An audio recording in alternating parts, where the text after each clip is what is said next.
Hey, everybody, what's going on? Thanks for joining me, Missy Bumbles, to talk about a specific prohibited medicine, cannabis. If you are under 21, go ahead and leave, uh, or 18. This content is not for you. Go on, kid. If you are over 21, feel free to stick around. You are my peep. And let's get to it. So today I wanted to talk about part two of the politics. Now, I know if you watched part one, you're like, what the hell? She doesn't know anything about politics. You're right, I don't. But I wanted to keep it very simple, um, very loose in regards to cannabis and politics to make it easy to understand for everybody. And we're going to get to what we can do.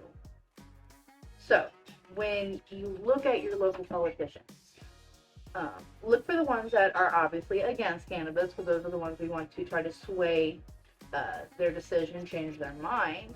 But look, you're going to have to look really closely. So usually the ones that are against cannabis legalization is usually because they have a financial interest in it. So with it staying legal, they benefit from it somehow, some way, some form, some fashion. Look it up. To where they make money, they get a financial gain from it. So we have to be a little bit leery about that. But then, you to sway their decision or change their mind, go up to your local senator and ask them, what is your stance on the cannabis laws? Do you believe that they are flagrantly unconstitutional? Do you know what an endocannabinoid system is? Do you know that every human has one? Did you know that there are so many scientific studies leaning that it's actually medicine and less of the damning drug that we thought it to be all these decades? And when you change their mind, I'm not going to say if, and when you help to change their mind by attending, city hall meetings, like I said, confronting them, writing letters. Make sure, can I get your commitment on this sentence? Get signatures. Take it a step further and even ask your locals, are you going to allow this to be an industry that creates jobs for the economy? Or one that is controlled by a multi-state conglomerate that's just going to pump out as much shit quality cannabis to the local dispensaries, because we all know that the testing procedures for this dispensary marijuana, it's garbage. Like, they basically have to have no microbial life, tastes like dirt, no terpenes, it's dry as a bone, baby. There is no humidity in dispensary weed. Tell me I'm wrong. Oh, and then they charge you out the rear for said cannabis because it's overregulated and overtaxed where you can't get cannabis. But yeah, I think the best thing that you can do is do your homework on your local representatives, and hopefully they are cannabis friendly, or maybe they are on the fence to where you can sway them. God bless the ones out there that have to go dead set against the ones that are just no. Like, bless you guys. We need the warriors out there to help combat, help educate these local politicians. But if we truly want to make a change, we need to vote.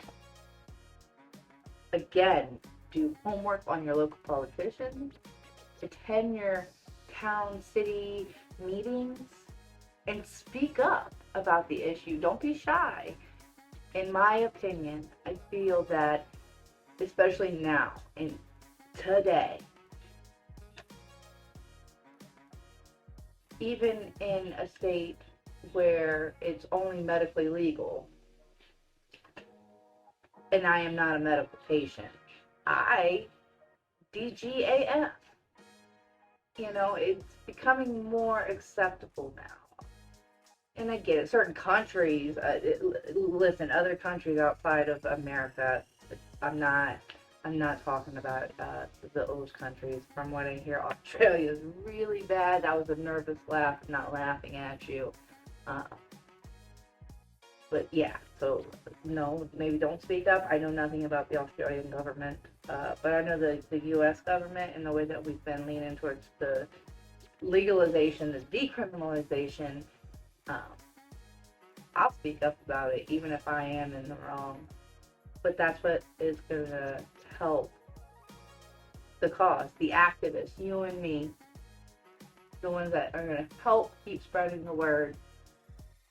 Have you heard the good news? Now, there's going to be a lot of nuances, a lot of gray areas when it comes to legalization. And listen, this is not where I'm going to step up and say, like, oh, each house should have X amount of plants and this many in veg, this many in flower.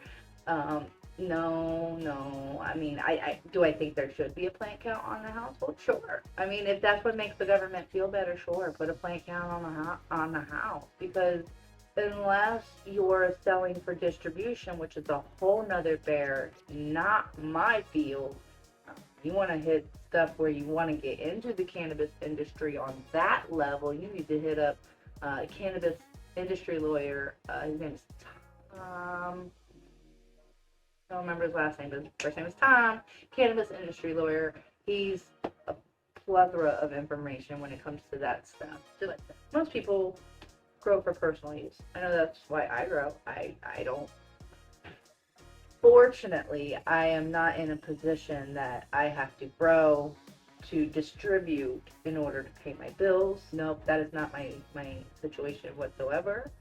I grow from my own personal consumption and for my loved ones' personal consumption as well. But caregivers, yeah, and then I think there should be different guidelines for caregivers because obviously they're going to need to grow more because they're a caregiver. So again, where you set the guidelines and the rules, that's beyond my scope of business and practice and even wanting to do. That's just my thoughts on that. That's what makes the government feel better. Go ahead and put a plant count on it. You know what? Go ahead and tax it because, like I mentioned in my last video, America loves taxing the shit out of everybody and everything. So, totally get it. Go ahead and tax it, but don't overtax it. Please. Just don't. I mean, you don't tax the shit out of everybody, barely having livable wages. All because of taxes. And Social Security that most of us will never, ever, ever get to draw from. Okay. Frantic. There needs to be some real pro versus con explanatory conversations with these local legislatures, representatives, lawmakers, Senate, all of them. Because they honestly don't understand. We all need to get on the same page. Stop treating this like a hard drug. How many cannabis deaths has there been? Don't worry, I'll wait. But yeah, I'm not talking about cannabis in your system or in someone's system when they died. I'm talking about the actual overdosing from the consumption of marijuana. Again, don't worry, I'll wait. And not even just that, like on a federal level and taxing it on a federal level, I mean, it's just going to increase tax revenue, right? Isn't that what the government wants anyways? I don't understand why they're dragging their feet. That was just a side note. So yeah, sorry to ramble on and on and on again. My apologies. I hope you found this video a little bit helpful. It really is up to us, the regular schmegula old citizens of the US of A, to fight back. Hunt down your local Senate and politicians, and find out their stance. Do your homework. Are they cannabis friendly? Educate them. Drop them truth knowledge bombs, baby. So I really hope you guys enjoyed this video. Please like, comment, and subscribe if you haven't already. It'd be greatly appreciated.